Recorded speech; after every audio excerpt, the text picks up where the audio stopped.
to go Oh, keep. somewhere. She sent me the link and shit. I was like, oh, okay, bet. Oh yeah, no doubt, no doubt. Yeah, try to keep it simple, man. Like I wish I was in LA, man. I came interview you in person. You know what I'm saying? But Right. Yeah, I didn't know what the circumstances was and shit. I was prepared to go somewhere and shit. Like, and then he sent me the link. I was like, oh, okay, bet.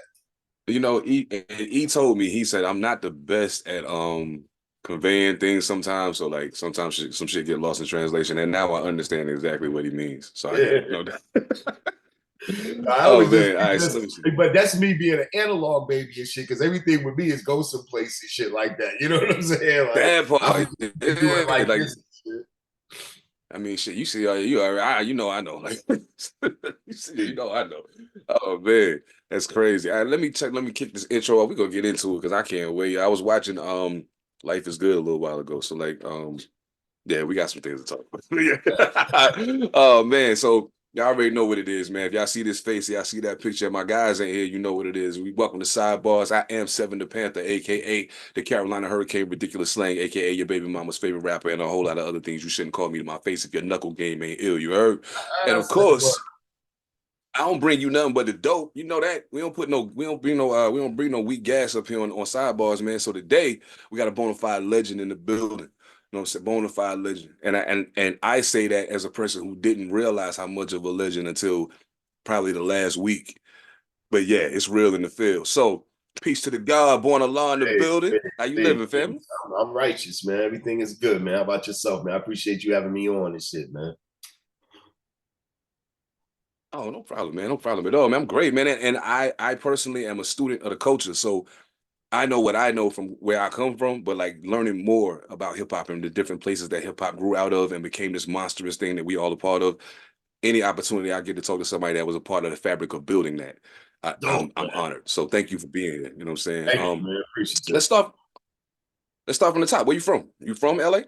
Oh yeah, I was born in New York though, but I was raised in LA. I've been in LA since I was like 4. My people was like, you know how everybody back in the day was migrating to Atlanta when LA was like that. My family came out here from New York, so it started off with like my grandfather was out here. Then he came and got me and my mom, and then my auntie, and then we've been here ever since. So my family from Harlem though. So and then we grew up, and then I Oh, grew no up in doubt, no West doubt. LA.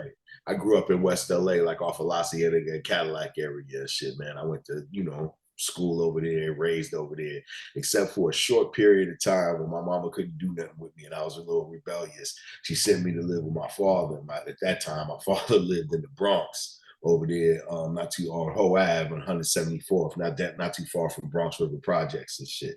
So when I went out No there, doubt. high school out there, that's when I got the knowledge. And then I came back to Cal. See, you answered the question that was on my brain because I kept thinking to myself, I was like, born Allah, okay, I know where that come from. And I know Right. I didn't know that there was God. I didn't know there was gods in LA back then. Like you know what I'm saying? Um, so that just clarifies something for me. So we can skip that question then. Cool. But I will ask you this though. Was it kind of like was it like a congruent thing with you gaining the knowledge and also getting involved with hip hop at the same time, or was the hip hop thing already kind of in play for you? Yeah, hip hop was already in play for me, but my East Coast influence and everything came from hip hop because what it was that I used to go to New York for the summertime. So I used to get mixtapes because hip hop in the early stages used to be very territorial. So you could put out Yes, something on indeed. the East Coast and the West Coast would never hear it, and vice versa. So with me Facts. frequenting New York, I used to get mixtapes and stuff. So one year I went to New York for the summer, and then my best friend went as well, and we both got hit to the Crash Crew at the same time. So that's like was our introduction because we used to say Crash Crew rhymes, and people didn't know it wasn't us, our stuff. And like that's how we got started. We used to say the stuff that we said on the mixtapes, and then eventually I started writing on my own and shit. But that's how my all my influence mostly came from New York because that's what I was privy to, and that's what I was drawn to going to New York in the summers and stuff like that. No doubt. That makes perfect sense. Absolutely. Okay. So with that being the case, like I said, I did just watch the documentary and I started watching it previously and I never got all the way through it. Just my life is absolutely insane. But like he was telling me, dog, go listen to it because go watch it because it'll give you some idea of what he came out of. You know what I'm saying? Like the thing that kind of sprung him into. And I was like, okay, cool. And so I started watching it and I never understood for the longest time how all of these people like just knew each other and were all part of the same movement. But after watching that, I have a much better understanding. So before we get to that, so you finally started writing your own bars. Uh-huh. By the time you got to The Good Life, like were you already recording and releasing music, or was that kind of like I had what catapulted you into hell of that a part? history. I had already had a hell of a history out of the good before the good life because Okay. prior to that, I had my first song I ever had published. I wrote a song for the New Kids on the Block when I was 14. So that was the first thing that I Wow. ever did and shit. You know what I'm saying? So and then I was in a group called Movement X, and Movement X was the first group signed directly to Columbia prior to it becoming Sony. So I had already had a history. I had already had a major deal prior to the Good Life already starting. So when I went to the Good Life, I had a chip on my shoulder. Everybody was trying to get signed. I had been signed before and on a major label. So it was, I came in with a different perspective and stuff. You know what I'm saying? Like my history with Movement X. Movement X came out in 90. I had my first record deal when I graduated high school in 89. You know what I'm saying? So I had already had a couple of little accolades and stuff even prior to the Good Life coming. The Good Life really just honed in me just, developing my own concept as far as who I was and honing me in, especially performing and going live and experimenting with styles and things of that nature. The Movement X album was during the time of Public Enemy and X Clinton and everybody else was out. So that was like very politically driven on some super politics type stuff. So once I got out of that, when I had that deal and then got into the Good Life, that's when I started experimenting with styles and developing my own style and really personalizing what I did. So the Good Life was just a hell of an experience. There's not to mention with all the stuff that came out of that. You have Volume 10, Far Side, Freestyle Fellowship, Skilo, J5. I wish I would little 5J5. So you have all different conglomerates that came out of this spot. And what's dope about the Good Life and that brand and what that movie represents is that in West Coast hip hop, you have two, it's mainly known for the gangster stuff. But people don't really understand that there's really like two avenues out here. And the gangster stuff is really spawned from like, Dr. Dre and, NWA, Ice-T, that type of stuff. But then you have lyrical MC type stuff. And a lot of that span and it was fathered out of the Good Life. No doubt. Absolutely. You know what I'm saying? Man, so like, that's where styling and MCing was really about, because most of those people who gravitated to that area, even prior to that, when you think about like me, Mike and I, AC Alone, who were the AC MC Aces at first. LA Cool was around. I remember seeing him back in the day because he used to be at the rap contest up at World on Wheels back in the day, which was the spot. So like we all had little areas and pockets we was doing. It's just that when the Good Life came up, everybody had a base of operation. And it forced everybody to be super creative, especially with the no cussing rule and all that other stuff. Plus, it really opened us up because the Good Life was really a good base for like Black consciousness in LA and things of that nature. So it really spawned a lot of different things. But I say all that to say that the Good Life is really the cornerstone to LA hip hop when it comes to being an MC. No doubt. I was very intrigued by the by a point that was made that I had never, well, mainly because I didn't know about the Good Life, but I never realized the change in how like Ice Cube rapped and how certain people's delivery and stuff changed, and some of the things they were doing with the flow was changed after a point. And when they pointed out, like, these guys heard about the Good Life, some of them came, and observed and saw what was happening, or heard some of the artists from the Good Life, and they adopted things from these people. And I was like, wow. So as I'm listening to y'all rhyming in the good, inside the stuff, the cipher in the Good Life, but then I think about those records, I'm like, yeah, he didn't sound like that before. Come on, man. So talk turkey, not bacon, man. We know what it is, my guy. Yeah, I mean, real talk. You know where them styles came from, man. Like Brothers was experimenting with some ill stuff, man. The Good Life was something special, and then the Good Life ended up spawning, which is Project Blow, which is like the longest running open mic conglomerate. A lot of that Good Life, Project Blow stuff is really with Father Lyricist Lounge and things of that nature. Yes, absolutely. All Absolutely. And that, me all being an that East Coaster, I predates. can admit that. I'm an East Coaster, but I Exactly. can admit Yeah, it. all Good Life predates all that stuff, man. Good Life predates all that stuff. All those was like models. Like there, even when you look at like Moesha and that other show, South Central, those spots Mm. were based off of the Good Life Cafe and the Leimert Park scene and stuff that was going on over there. Fifth Street Dick sings and things of that nature and stuff. All that stuff was based off of that. Because those writers was people that used to go to those type places and shit. So let me ask you this, because I know I experienced it when I first moved to North Carolina. So how odd was it going back to LA with this knowledge of self and then like kicking? Like the first time you said you was God to somebody in LA, they probably was like, the fuck is you Oh talking yeah, about? yeah, yeah. No, it was wild. I mean, because historically, as far as the nation is concerned, I'm considered one of the firstborn here out of the brothers that brought the knowledge in Los Angeles. So, and a lot of brothers who got knowledge in the '90s really just, most people who got knowledge here either came from me or my tree or my products of my fruit. So, it was bugged out coming out here. It was a culture shock. It was nobody had heard nobody dropping those teachings. I mean, the closest thing they had got to that was being a Muslim in the Nation of Islam, but I wasn't that.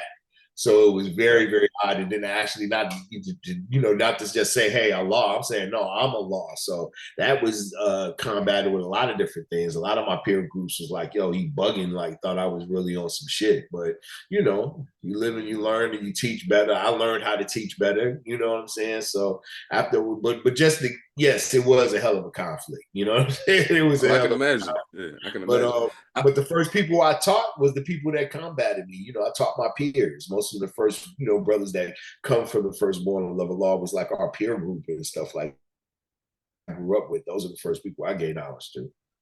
True that. True that. Absolutely. Okay.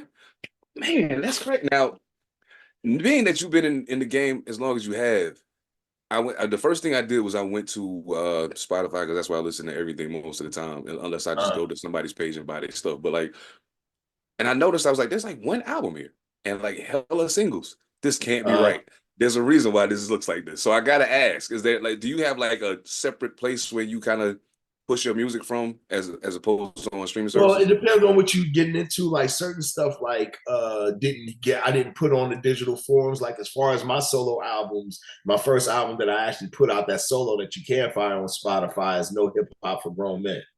That's on there, and then I have a lot of and things of that nature. Like I put out an EP with them called Six with Jism High Definition. I also have Analog Baby with a producer that I did out in Germany with Subzilla.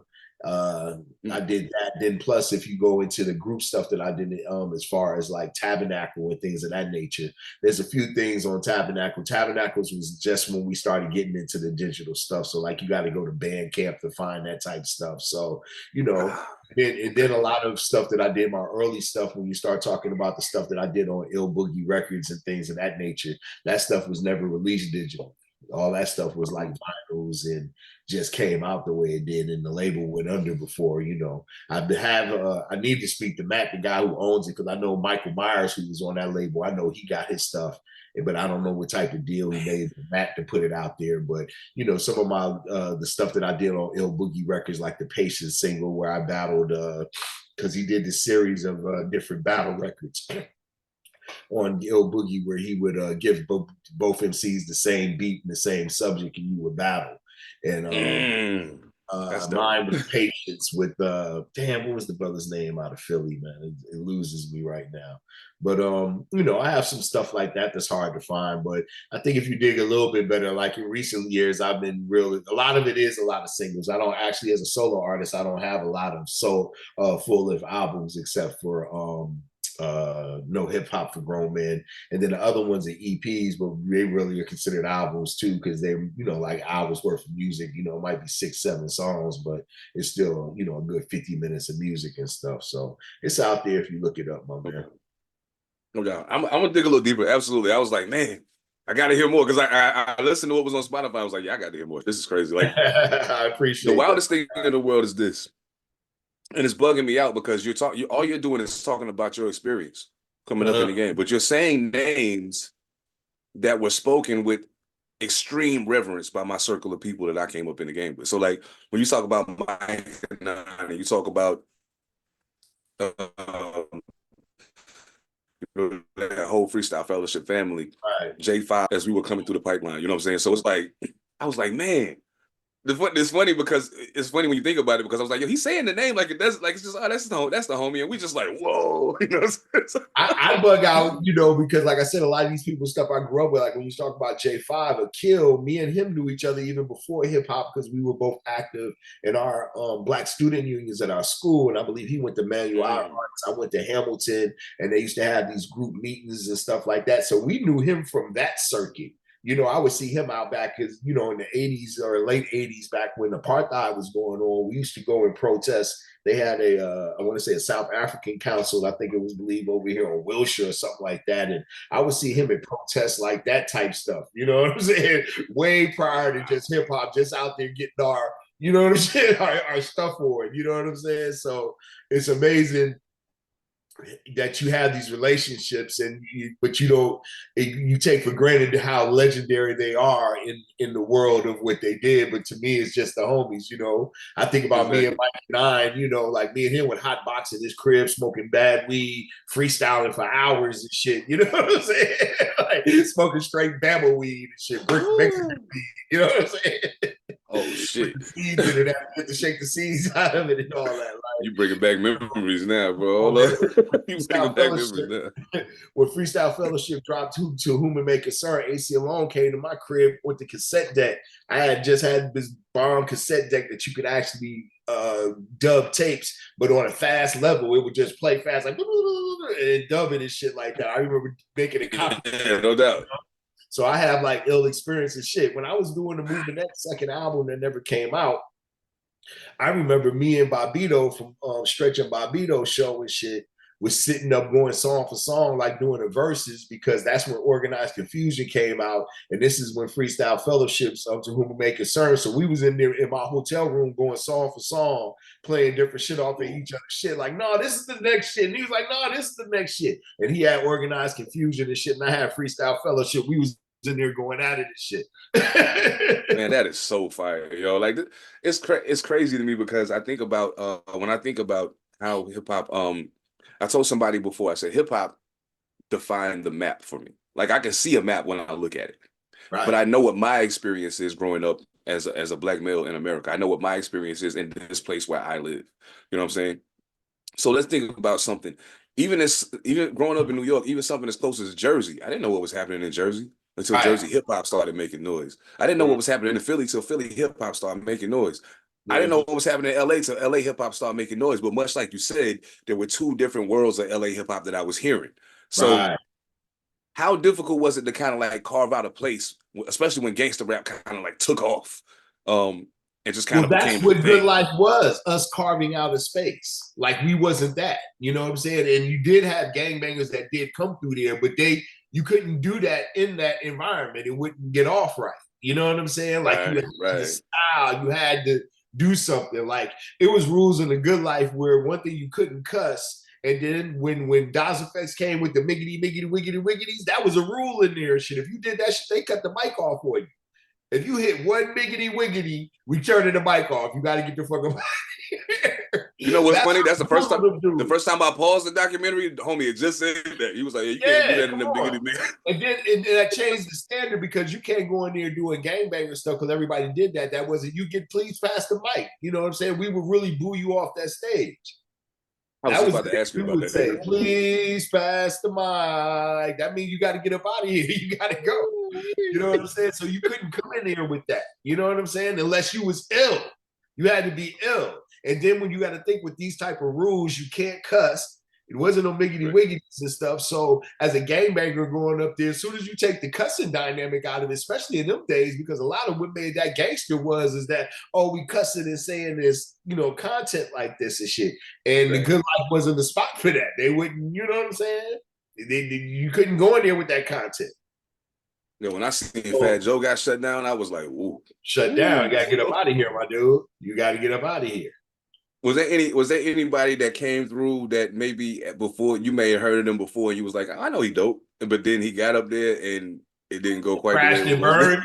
I mean, like some personal people, because sometimes the pressure be on, you know what I'm saying, getting up there. But you talking about mainstream artists? Nah, most mainstream artists, like, I can't, You know who came in here and killed it though and did well? The shit, the Gravediggers.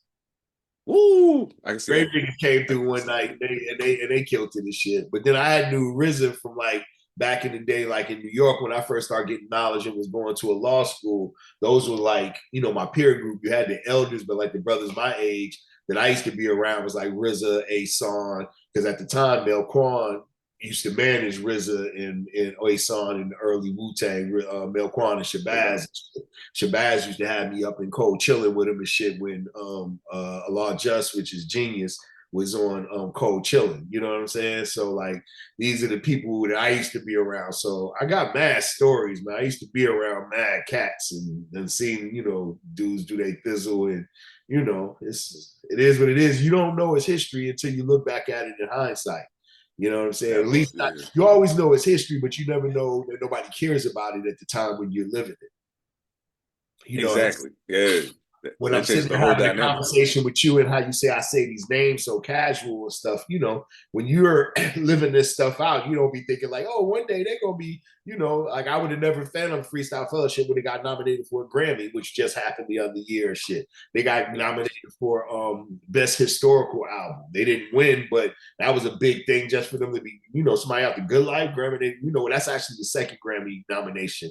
The first Grammy nomination out of the Good Life was Skilo. I wish I was a little bit taller. Yeah, no doubt. He was nominated as well and stuff, man. So when you think about, you never know these dudes is going to be what they're going to be. I think about Skilo, my man Punish, who's like one of my right hands and shit, man, who, is locked down now and shit, doing a long time, and one of my closest comrades, how I ended up getting close to him when he came home from having doing a bid and we just meeting at the Good Life in the front, and Skilo came to me and shit. Him standing there was like, yo, they beating up such and such around the corner. This girl that used to be in the Good Life and shit was getting her butt whipped by a dude around the corner. And Skilo came to us and told me and Punish. Me and Punish and shit went over there, beat the shit out of the dude, man. We was best friends ever since, man. And shit, man. We was bonding from beating the shit out of somebody, you know what I'm saying? But the person who not really introduced me, AC alone introduced him to me, but every time when I think about when I start messing with my man Solid, it was Skilo, you know what I'm saying? Like, so I got these stories, that just to be odd different things and shit, man, that people, is around and you be like, oh yeah, that person was here when this happened and shit, man. So you never know what type of history it's gonna be, if it's gonna be legendary when you live in it, man. You just look back at it and in hindsight, you be like, oh shit, we did some shit. I agree. Absolutely. Yeah. It definitely is not an anticipated thing. Like, because like realistically in the moment, you're not thinking about how somebody gonna feel about this 10 years from now, 20 years from now, 30 years from now. Like, right now, it's right now. And I gotta get through this moment to get to the next one. So like Right. I feel you. Absolutely. Absolutely. So I mean, it looks like I would have loved to have been at the Good Life. I would have loved to have been there. What to you was like the most legendary moment in the Good Life? Legendary moment? I know it was a lot of them, but like just to see cats getting deals out of there, like when I saw Freestyle Fellowship at the time, early year when they got their deal, I think they got on 4th and Broadway, and then they started messing with Daddy-O and Kedar from Kedar Management. When that situation happened, to watch what happened with the Far Side. Oh yeah, no doubt. Watch them pop off. Even Ahmad, back in the day when I was young, like me and his brother grew up together. We went to kindergarten together and shit. And when I talk about my friends that I taught, that's one of the first brothers that I ended up teaching and shit, which was Ahmad's little older brother, I King and shit. So it's just so many different, historical aspects, man, just that, that take place. But just out of the Good Life, just to watch people pop off the way they did, it was almost like, not to that level, but to me, it was almost like a Motown type thing to watch people popping off and getting it in and really getting on based out of this spot where this was a place where people were coming looking for talent, to be involved in something like that is super historical, man. Y'all overcame a lot. I was just watching, as like I said, I was watching the documentary and I realized how much y'all had to overcome in order just to make that a continual function. You know what I'm Right. saying? To make that a continual organ for underground hip hop in LA. So I guess when it all came to an end, when it ended, Uh-huh. was it like a I guess I got to ask somebody who's on the inside. Was it like a kind of a concerted conclusion to come to, like, yo, this just got to be Well, it? never. Or, What happened was is that the people who were, with all the popularity and everything that was going on with it, the people who made the good life, the artists who now are popping, was like wanted more control, wanted more say so.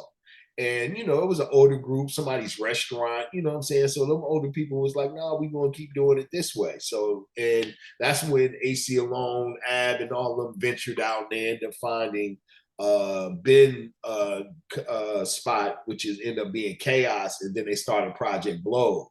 So it wasn't necessarily it ended; it just continued on to something else. And Project Blow just had their 29-year anniversary this past December. So the legacy continues. It just transitioned into something else. Like I always tell people, like people be like, "Oh, you from Project Blow?" And I'm like, "Nah, I'm grandfathered into Project Blow, and I'm from the Good Life."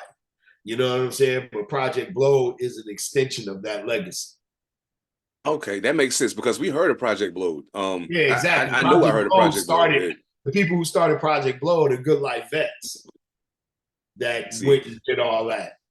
that's the part of the lineage that we on the East Coast didn't get. Like all we Yeah. saw was, oh, Project Blow, and in my mind, all I keep thinking is, I want to rap there. I want to Right, rap there, right, like that. You right, know what I'm saying? right. So, No, that's the same. It's the same but format, the we, same program. It's just that you had the Good Life was when brothers was kids and young men, and then and then the Project Blow is really the adult extension of what the Good Life was. perfect explanation. Absolutely. Hell yeah. Okay.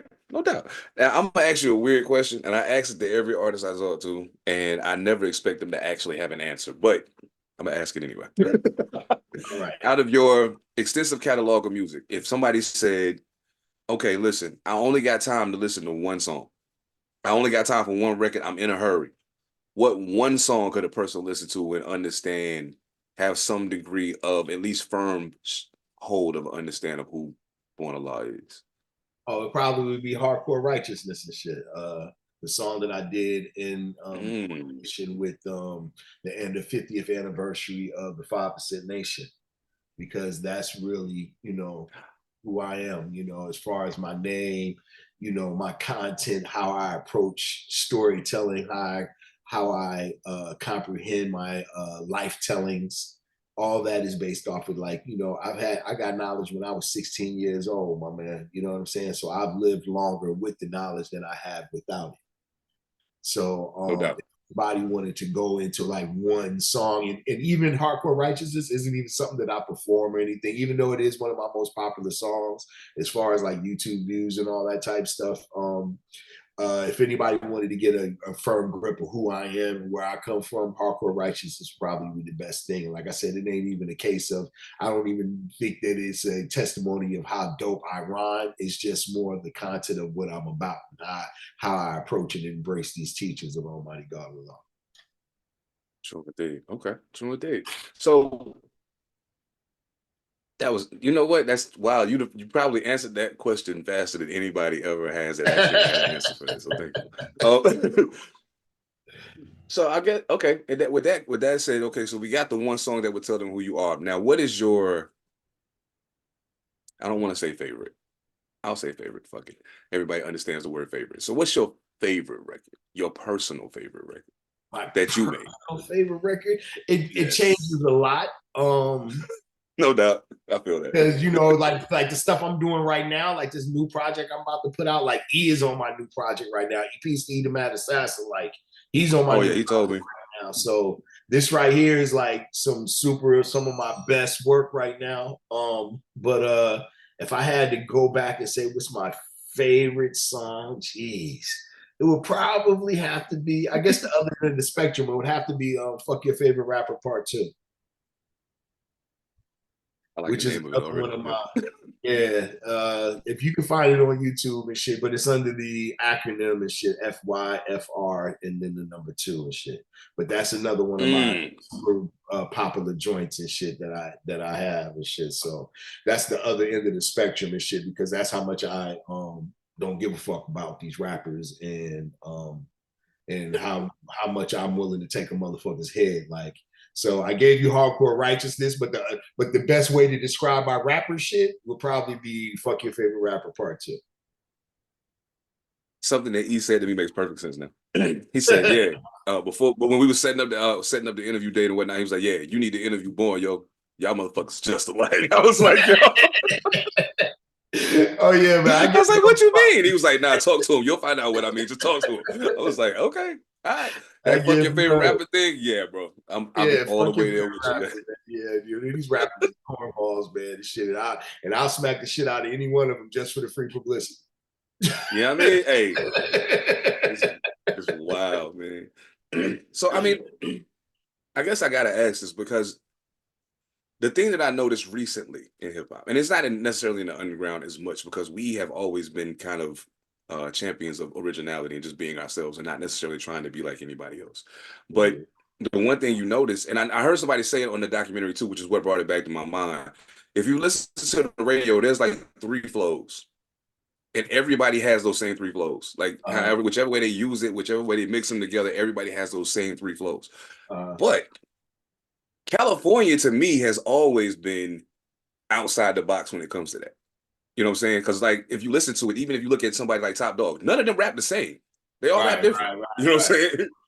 So I mean, as far as the current scope of West Coast hip hop, like how do you see the originality factor playing out? Because after a while, it's like everything that needs to be said, everything that can be said has probably already been said. Now it's just a matter of how you can say it your way.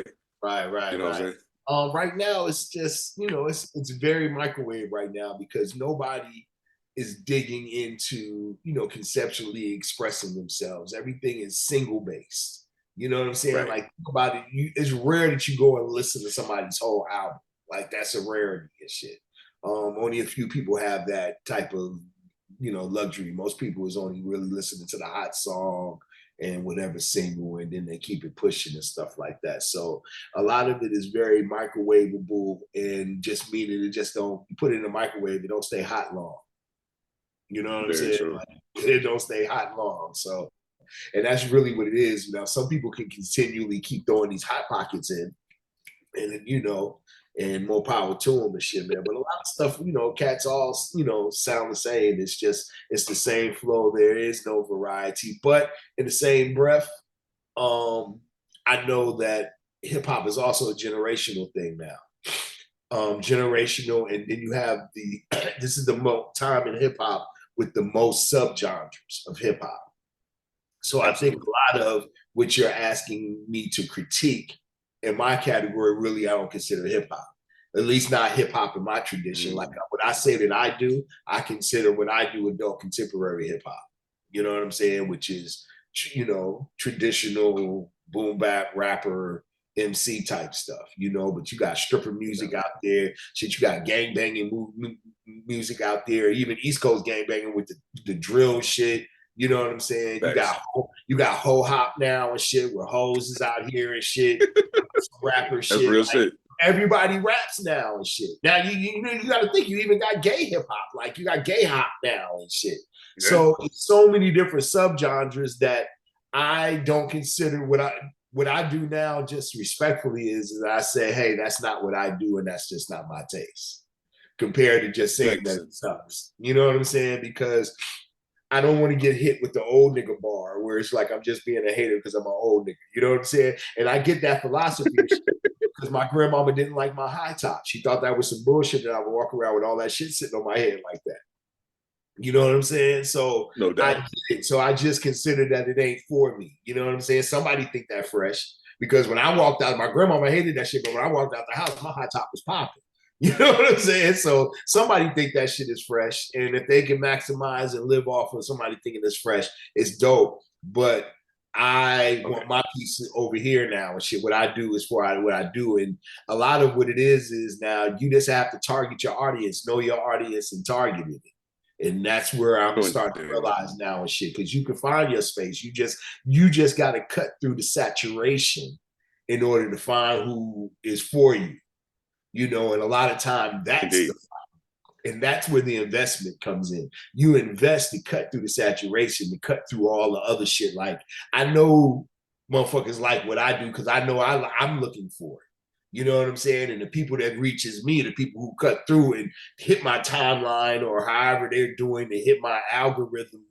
And that's what an algorithm is and shit. You know what I'm saying? We're going to dance your ass on over to, you going to dance to this rhythm. I'm going to find you over here and you're going to dance over here like this. You know what I'm saying? So I'm trying not to hate no more and shit, because I used to be on some real fuck these motherfuckers in the skinny jeans, and I used to be super on it and shit, and then I started listening to myself on the side, and I got kids, you know what I'm saying, that's in their 20s and young adults and shit like that, so I really don't be wanting to sound like a hater, man, so I'm just doing what I do for, motherfuckers that get out like me and shit. You know what I'm saying? So, and I bar it up. You know what I'm saying? I just bar it up and say my reckless shit, man, and talk raggedy or reckless and do what I do. Okay, so I hear you, and I rethought asking this question a couple of times while you was talking. I was like, I'm not gonna say it. Nah, maybe I should, and I'm gonna ask the question because it's a question I had to ask myself, and I guess the question becomes, I've kind of adopted that same mentality to a degree. Like, it's just not for me. Cool, I get it. But by the same token, do we, as the elder statesmen of the culture, especially the MC aspect of the culture, do we have a responsibility to tell them, hey, you can do what you're doing, but let me give you something to help you give it more substance, more heft, so that it may last longer, so that it's not here today, gone tomorrow. You may actually be able to build a career out of this. Right. Yeah. I mean, I personally feel like we have a responsibility, but I could be overthinking this whole thing. No, and I think it exists somehow and shit. Like when I look back, like for instance, I look at Chase Infinite, that's from Self Scientific, and him being behind the with the managing of ASAP brothers and stuff like that, and seeing that out of these young boys, ASAP is one of those people that's going to have longevity in the game. And I consider that he was overdoing that. So I think that do take place sometimes. I'm not giving credit, and I don't know the extent of that, but I just know he was in that world. So I'm thinking there are people like that that's out there, that's behind the scenes. That's why certain people are sticking around as long as they're sticking around. Like if you go into what they're doing, you might find a G dude who used to be X, Y, and Z. You know what I'm saying? You don't know what people's camps consist of or who's making it move and shake over there. And I believe that anybody that's having some success has to have somebody like that with some type of expertise around them at some level of shit. And that's just, I think that's what it is, because it does take some expertise to navigate this industry, and usually the G's are the ones that's doing it, you know what I'm saying? At least navigating for these young people and shit, heading the ship for these younger artists. So, me, like I said, because I have, like, for instance, brothers that around me that I grew up with who kids rhyme, and they know that I've been in the game for a while. They bring them to me all the time, and I listen to it, and I know it ain't necessarily what I do, but I know a motherfucking producer over here. I know some cats over here that do X, Y, and Z. So that's what it's all about, like connecting the dots and putting people in the best position to be the best artists that they can be, because all out of it is just about honest expression. It becomes corny when you ride the wave and that ain't really you. You know what I'm saying? Or at least you don't have the history or the people around you to articulate that type of history. You know what I'm saying? Everybody, shit. I didn't really like when you start thinking about stuff like that. I didn't understand. I didn't appreciate Too Short until I started going to Oakland. You know what I'm saying? Like, yeah. So, and I say that to all that say that you have so many different ill stuff from so many different subgenres. You know what I'm saying? Like, I would have never thought at my degree right now and shit compared to the hardcore hip hop stiff neck dude that I was in the 80s when Too Short came out, that I was like, that shit is garbage. That shit is garbage compared to now I'm looking for a Too Short verse. You know what I'm saying? Because I get it now, More so, there's some younger cats that's out here doing pretty much the same content. You know what I'm saying? You got to think. Too Short was out here going, bitch. You know what I'm saying? Like, you know, and them stories, freaky Wow. tales and all that type of stuff. You know, so like, and Yeah. when you compare it to what these young boys are doing now, that shit was PG-13. You know what I'm saying? You know, he's young. You know, Man. you got whole hop talking about her pussy pink and her asshole brown. I'm like, okay, we just, what are we really talking about, my God? And you know, the funny thing to me is they'll say, they always say, well, you had Lil Kim and Foxy Brown. I was like, yeah, we did. But dog, have you listened to their music? Like, yeah, they said some wild shit, but like all of it wasn't that. Like sometimes they really was on their MC shit. Like, when y'all gonna take a break from doing that and be on y'all MC shit is all I'm trying to find out. Like, what's up with it? Give me something else so I can fuck with you and validate the fact that you out here participating in the same genre of music that I am. Like, even though it's not the same, but they're gonna clump us all together. You know what I'm saying? So it's all rap to them. It's all rap. Exactly. I'm gonna play a quick game with you. I never played this game with nobody, but I got 3 pairings that I want to give you to see which ones you pick. All right. Okay. First one, J. Cole or Kendrick Lamar? Kendrick. Okay. Next one, Pharcyde or Tribe Called Quest? Tribe Called Quest. Okay. NWA Public Enemy? Public Enemy. I knew that one was coming. Yeah. I already knew the answer to that one, man. I knew the answer to that one. The J. Cole and Kendrick Lamar one caught me off guard. I was expecting you to go Cole. And everybody's surprised at that because let me tell you, as far as this generation is concerned, those two right now to me are their saving graces as far as MCs is concerned. I just appreciate what Kendrick does more so than J. Cole. I don't know if it's something about his voice, his style, but it's something that just doesn't make me invest all the way in the way I invest in Kendrick. You know what I'm saying? There's an intricacy in Kendrick's style that's very just it reminds me of where I come from, the good life and chopping and fucking with harmonics and things of that nature and stuff like that. Like I embrace that more because that's more of where I come from. You know what I'm saying? Like people fucking with harmonics and pitches in your voice and using your voice as an instrument and things of that nature that he does and shit. Like all that shit reminds me of Micah.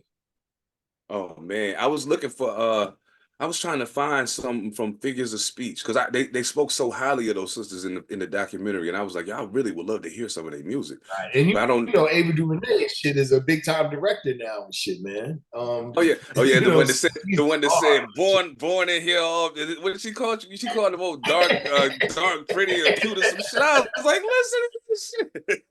Yeah, man. But Ava DuVernay is doing does a thing now, shit, man. She just got that new movie out now that she just released called Origins and shit that everybody's speaking highly of. Shit, you know, her first movie she ever did was the Good Life movie, and then she went on to start doing everything that she did. Yeah, the Good Life was like her baby and shit that she did, and then got all these critically acclaimed things and all that other stuff. And from there, she's been in the music game in the movie game ever since, man. But she started off as an MC, her and Giant and shit, man. They used to be in a group called Figures of Speech. Most of that stuff you probably would have to find on YouTube and shit. That's probably where you find Figures of Speech stuff at. Okay, I'm gonna check that Most out. of the classic songs that came out of the Good Life and shit before they went digital, unless people re-release their shit. You know what I'm saying? But most of that stuff you'll find on YouTube. That's crazy. Yeah, I gotta dig, girl, because I love hip hop history because I personally am one person who I've always believed, even before I got knowledge of self, I believed if I don't know what happened before I got here, it's a good chance that I'm gonna do it again. You know what I'm saying? My father was a Black Panther, so like he always taught me that, hey, understand the history because otherwise you're doomed to repeat it. Make sure you do that. Absolutely.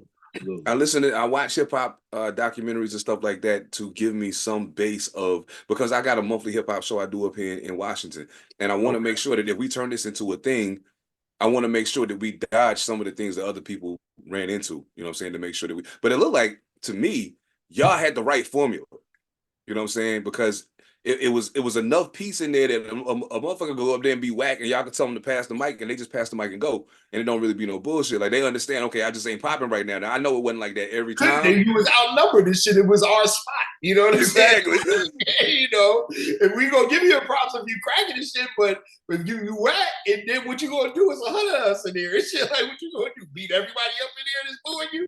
Like what are you gonna do? Oh, shit. Like, that's a long night, my dude. And there's some goons in here. Like these dudes ain't, you know what I'm saying, punks. You know what I'm saying? Like, they just so happen to love this real shit, but like they come on, man, knock it off. You have to eat that. Take that to the house, my guy. Like, you know what I mean? Oh my goodness. So I mean, how well did everybody know about your previous situations before you went in there? Yeah, most people knew that I had a deal before, you know what I'm saying? Because you got to think, like, you know, I had been on Rap City, you know what I'm saying? I did the Image Awards, so it wasn't like, you know, and plus I grew up in the LA, grew up in West LA, you know, I had always been rapping. I had rapped at World on Wheels and, you know, at the Mardi Gras in Westwood and, you know what I'm saying? So like I had been around, I had performed at Glam Slam and shit, opened up for Third Base. So people knew who I was. It wasn't no thing, you know what I'm saying? Like it was just some neighborhood, you know, neighborhood motherfucker and shit. You just said something that sparked that question that I meant to ask you, and I meant to ask, and I don't. Okay, let me preface this before I ask you. All of my brothers, all my brothers from the Nation of Gods of Earth, y'all understand why I'm asking this question. Don't look at me crazy when you see me in the street. How do you feel about white rappers? How do I feel about white rappers? Same thing about any other music. You know what I'm saying? I mean, you know, you come in here, either you good or you not. When you start talking about putting certain accolades on people, sometimes you have to weigh and judge if they would get those accolades if they wasn't white. Right. You know, me personally, my favorite white rapper is still MC Search. But hey, what can I do? I'm a old. You know what I'm saying? You know what I'm saying? So like, if you're nice, you're nice. You know what I'm saying? Like, and I'm with that. But when you start talking about the greatest of all time and putting certain accolades on it, then you have to weigh and judge how they're getting these things. You know what I'm saying? But then a lot of times you got to weigh and judge. What are the parameters that you're saying that they're the best at? Is it record sales? Is it this? You know, like for instance, my favorite rapper of all time is Rakim. You know what I'm saying? Now, did he sell more records than Jay-Z? No, you know what I'm saying? But you know, that's who I thought was the illest and shit. Nobody changed the game more than them and shit. You know what I'm saying? And I don't think you get Jay-Z in the way that we got him if there was never a Rakim. Exactly. Yeah. So when you start thinking about how things began to escalate and springboard off of each other, you know, it all depends on what those parameters are. But to answer your question, I judge them the way I judge any rapper, whether white, black, or whatever. But when you start trying to put certain accolades on them, I always have to question: are we putting the accolades on him because of how ill of an MC he is? You know what I'm saying? Or how many records he sold? Because I wonder if, say, if Eminem came out and he was nice as he was, but just didn't really sell. Right. Do we still hold him in the same regard? Would we still be saying the same thing? Right. And so with that question, you're not fucking with his skill set at all. He is who he is as a rapper. Now let's just say that he didn't sell that amount of records. Say he just went gold and did a platinum this every here and there and shit or whatever and shit. Damn, what's going on? Yeah. I feel you. This should be going crazy sometimes. I was like, yo. But if we take away the record sales, are we still considering him the greatest? Right. You know what I'm saying? That'd be my main question and shit. You know what I'm saying? So it's all in what are the parameters to be considered great or the quote unquote greatest? Because that's all. Okay, you know what? I'm gonna ask you something. Being that we got the same favorite rapper, now I'm off just on some other shit. Now this ain't even an interview no more. Like, so where do you place Nas? Because that's always been a kind of a bit of a quandary for me. Because I'm like, Rakim's my guy. Right. Nas is up there too, but you have to think like Nas is us in a sense. Like Nas is our age. Rakim is a little bit older than us. You know what I'm saying? So like, I would probably assume that Rakim is to Nas what he is to us. You know what I'm saying? So like, Nas is super nice. I just know where the daddy of that comes from. No doubt. No doubt. Okay. You know what I'm Hell saying? yeah. And it's dope to see where he went with it. You know, so like, is he one of the greats? Of course, he's definitely one of the illest. I consider Jay-Z one of the illest and shit. Like that's No one of doubt. my you know what I'm saying? One of my faves and shit. I just when in the scope of things, yeah, they are what they are, but I know fucking Rakim fathered all that he did. Yes, indeed. Yes, indeed. Oh man. Now you know what one thing I hate, and we can wrap up after this, but like there's one thing that I hate. And I hate to meet somebody that represents underground hip hop, but they so underground that they just can't see the validity in liking Nas or in liking Jay-Z or in liking liking Eminem or even somebody like Royce who was They call associated with him. weirdo rap fans and shit, man. Yes. Where they're so into the bullshit half-ass culture that they're into that they don't see the beauty in the art that's before them. That they set all these different hip hop parameters that if it's not in that, I don't like it, and it's just that shit is nonsense. And I know weirdo rap niggas like that and shit too, and shit, man. The weirdo rap fans and shit, man. No, those snares, people use those snares forever, and I can't believe that Nas would put those snares on his song like that. Like, motherfucker, what the snare? Like that's what you're arguing about. No, you know how many people use that EQ on that drum? I would never. Like that's I'm like, dog, I don't even know what you're talking about right now. that's that weirdo rap shit, man. The people that go there, you know what I'm saying? The real weirdo motherfuckers and shit, man. Oh my goodness. That's crazy. Bro, listen, when I come to LA, we got to link. Oh, When yeah, I come to LA, we got to link up for sure. Yeah, man. Come on, Oh man. my Pull up for the men goodness. and shit, man. You know what I'm No saying? doubt. Like, I would love to chop it up with you and shit, man. Like, I'm telling you, because I have an ill philosophy about this game and shit right here, man. It's definitely some shit. And I've been seeing all types, man. Like, you start talking about the weirdo rap fans, I'm like, dude, I know them dudes. I got dudes that run up on me like, yo, boy, you don't do like the Movement X. I was like, damn, I was in high school when I did Movement X. Are you serious? Like, yo, knock it off. Get the fuck out of here with your weird ass. Bro, that is crazy. Like, That's come crazy. on, man. You know what? I honestly hope everybody that's watching and listening, however you consuming this podcast, I sincerely hope that y'all tap in. I was late to the party. I can admit that. I was late to the party. But now that I'm at the party, I will make sure I keep my ticket to get punched for the attendance to the next one. I can't wait to hear the joint. I think it's you, Eat a Mad Assassin and Montage One, if I'm not Oh mistaken. yeah. Oh, I cannot wait to hear the joint. That shit I is cannot bananas. wait. And this Oh new my project goodness. I got coming out, man, it's gonna bang some cats in the head, man. I'm back on my rapper shit again, man. I'm back and having fun being a rapper again and shit. So I'm definitely gonna, you know what I'm saying, drop it on them. So this new project, man, maybe we'll do another interview when after this new project come out, man. Yes, please. Let's do it. Digest some other stuff, man. Get me on here, talk some new shit. And we'll set it up. So I want to set it up since they both on there. I want Montage because we interviewed Montage a few weeks back. I'd love to have Montage and E on as well. Like we could just have a whole big ass roundtable discussion about hip hop and have a ball, man. I'm with it. I'm with all that. I'm with all that shit, man. Bring all of them to the table and let's talk our shit, man. Because we the illest ones out here, man. Fuck what brothers is talking about, shit, man. We them guys, man. We're Himothy. Easy, you feel me? I can't. That's why I was like, yo, he was like, yo, you gotta start coming down here more, man. Like I gotta plug you in, bro. Cause like he's like, once they hear you, it's over. I was like, yo, yeah, let's do it, man. Let's do it. Tap in, man. Most definitely. So tell the people how they can find you online so they can, so they can keep up with you. Oh man, well depending on whatever it is. If you on Instagram, you can get me at Daddy Grace, DADDYGRACE. My Twitter is LA Born a Law. That's LA and then BORNALLAH. And then TikTok is Daddy Grace 91. I need to put everything on the same shit, but when I go to platforms, people be having my names and be pissing me off and shit. I feel you.